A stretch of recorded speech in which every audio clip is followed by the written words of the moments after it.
Hi friends, நான் உங்கள்கிட்ட நிறைய இடத்துல சாரி ஃப்ரெண்ட்ஸ் அப்படின்னு ஒரு வீடியோ போட்டுப்பேன்.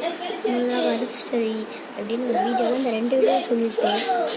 சில பல ரீசனால் எடுக்க முடியும். கருப்ஸ்டரியில் நான் இது சாரி ஃப்ரெண்ட்ஸ் நான் சொல்லியிருப்பேன்.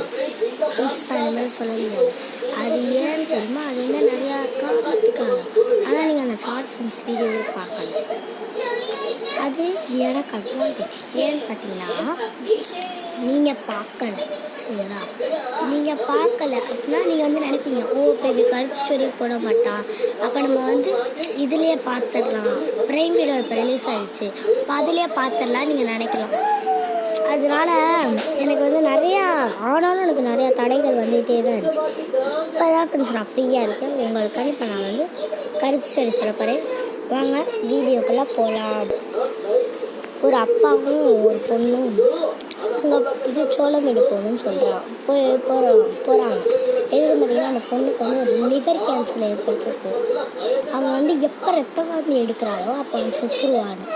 இங்கே தமிழ்நாட்டில் கேரளாவை விட தங்க ரேட் அதிகமாக இருக்கும் அப்படின்னு சொல்லி வராங்க. அது எத்தனை கிராம் தங்கம், எத்தனை பவுண்ட் தங்கம் எல்லாமே நான் அந்த ஸ்டோரி சொல்லணும் அப்படியே சொல்லிட்டேன். இப்படி தமிழ்நாட்டுக்கு வராங்க. ஒரு பையன் இப்படி கிராஸ் பண்ணி போயிட்டுருக்கான். அதுக்கு அந்த பொண்ணோட அப்பா கேட்குறாங்க, இது என்ன ஸ்டேஷன் அப்படின்னு கேட்குறாங்க. அதுக்கு அவங்க ஒரு ஸ்டேஷன் போய் சொல்கிறாங்க. ஆக்சுவலாக அது எனக்கு மறந்துடுச்சு. அதுக்கு அந்த பையன் கேட்குறான், நீங்கள் எங்கே போகணும்? அதுக்கு அவர் சொல்கிறாரு, நாங்கள் சோளமேடு போகணுன்றாங்க. சோளமேடா? அங்கே பாருங்களேன், ஆட்டோ இருக்குது, ஆட்டோவில் போயிடலான்னு சொல்லி அவங்க போகிறாங்க. ஆட்டோவில் சோளமேடு எவ்வளோ கேட்குறதுக்கு 800 ரூபான்றாங்க.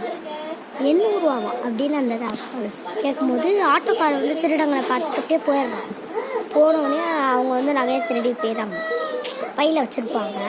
திருடவங்க அந்த நகையை திருடிட்டு போயிடுவாங்க. நகையை திருடிட்டு போனோடனே அவங்க போலீஸ் ஸ்டேஷனில் கம்ப்ளைண்ட் பண்ணுறாங்க. போலீஸ் ஸ்டேஷனில் கம்ப்ளைண்ட் பண்ணும்போது அந்த போலீஸ்காரங்க கேட்குறாங்க, எவ்வளோ கிராம்னு எழுதி வைன்னு குமரன் சார், அதாவது குமரன் ஒரு போலீஸ் சார் தான் போய் எழுதி வைக்க சொன்னாங்க. அதுக்கு அந்த பொண்ணோட கிராம் இல்லை, பவுன் அப்படின்றாங்க. அப்போ எத்தனை பவுனுக்கு இது கேட்குறாங்க இன்ஸ்பெக்டர். அதுக்கு அவங்க சொல்கிறாங்க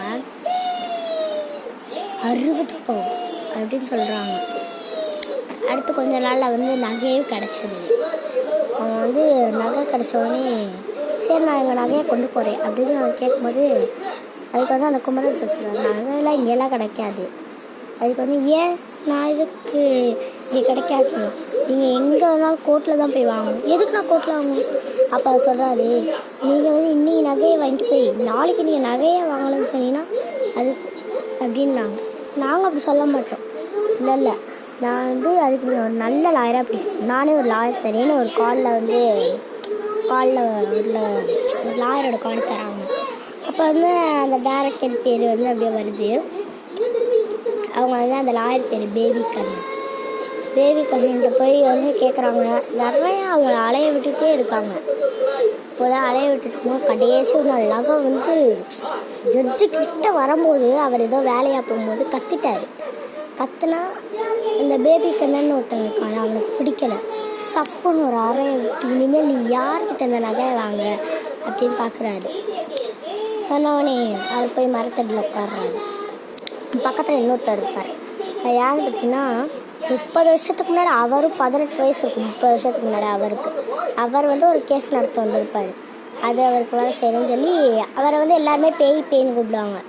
ஏதாவது செத்துட்டாங்க அப்படின்னு ஊருக்குள்ளே சொல்லுவாங்க. அதனால அவன் பக்கத்தில் உட்காடுறான். உட்காந்துட்டு அவனுக்கு நடந்த ஸ்டோரி அப்படி அவர்கிட்ட சொல்கிறாங்க.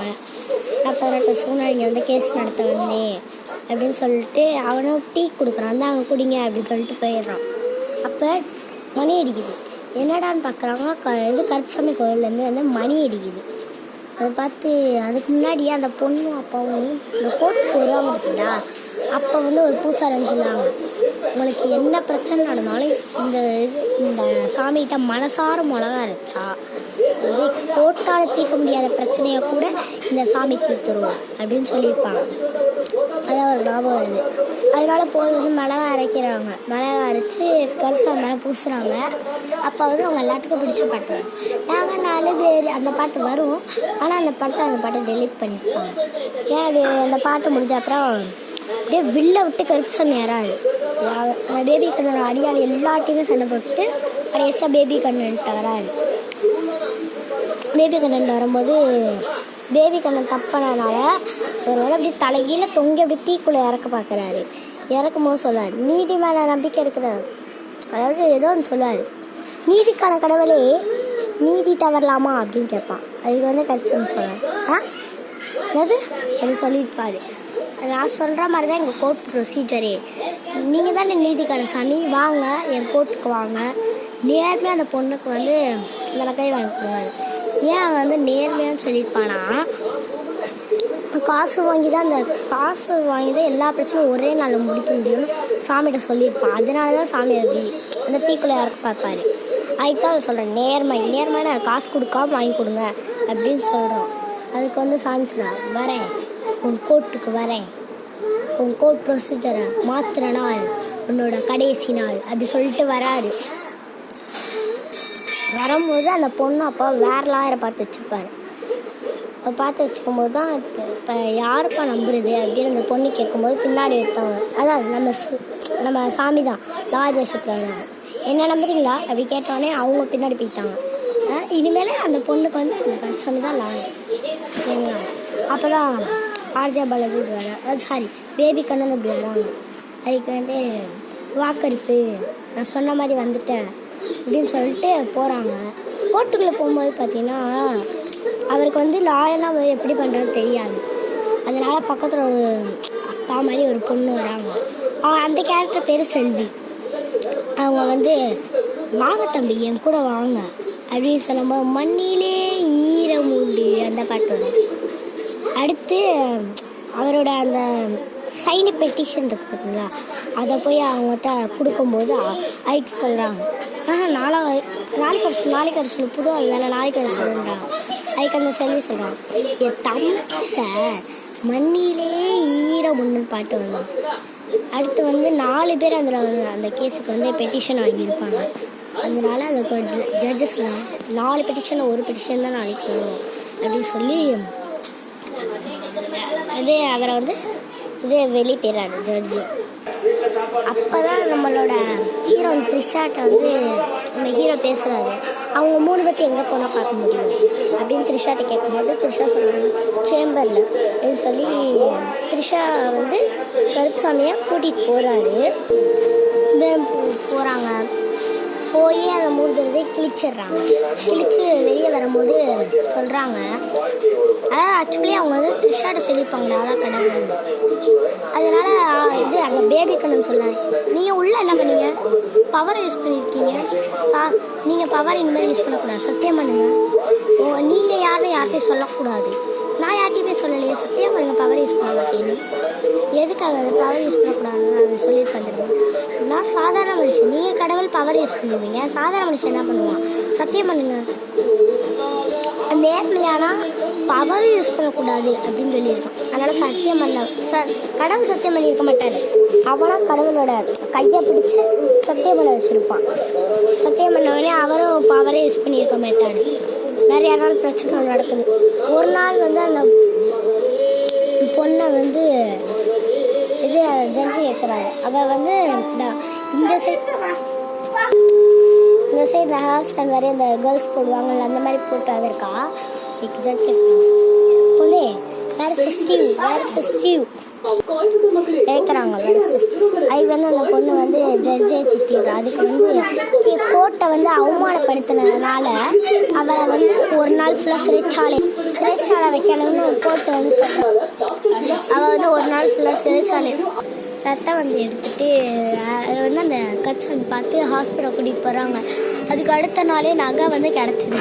நகை கிடைக்கும் போது கால் பண்ணுறாரு அந்த பொண்ணோட அப்பா, நான் வந்து ஹாஸ்பிட்டலுக்கு வந்துட்டுருக்கேன். அப்போ சொல்கிறான் அந்த பொண்ணு வந்து இறந்தவொடனே சாமியை அழுகுறாங்க. அபாசனா கருப்பு தான் எனக்கு பிடிச்சதுன்னு பாடிட்டு அந்த பேபி கண்ணன் பேசுகிறாங்க. பேசிட்டு பேபி கண்ணன் போனதுக்கப்புறம் நம்ம கீழே வந்து நைட்டு ஒரு போஸ்ட் கம்பர் இல்லை போஸ்ட் கம்பத்துக்கு கீழே உட்காரும் போது ஏற்கனவே ஒரு பொண்ணுக்கு வந்து இன்னொரு கேஸ் நடக்கும். அதுக்கு வந்து பந்தனா கட்டின ஃபைலை வந்து கீழே போடுவாங்க. அவர் தான் வந்து எடுப்பார். அவர் தான் வந்து எடுத்து இனிமேல் கடைசியாக தோற்று நானாக தான் இருக்கணும். ஆனால் பவர் இருக்கணும் மனுஷன் வந்து தோற்றாரு அதனால சொல்கிறாரு அப்படின்னு சொன்னதுக்கப்புறம் சரி அந்த பொண்ணு தோக்கக்கூடாதுன்னு சொல்லி அவர் பந்தனா கட்டின ஃபைலை எடுக்கிறாரு. எடுத்தோடனே ஆக்சுவலி இதுலேயே பார்த்தீங்கன்னா 10 நிமிஷம் போயிடுச்சு. அதனால் இன்னும் போனேன்னா ரொம்ப லாங் வீடியோ ஆயிடும். ஏன்னா ஸ்டோரி ரொம்ப பெருசு. அதனால் இதில் வந்து பார்ட் 2 எடுத்து அதில் வந்து இன்ட்ரோலுக்கு அடுத்து என்ன வந்துச்சுன்னு நான் சொல்கிறேன் ஃப்ரெண்ட்ஸ்.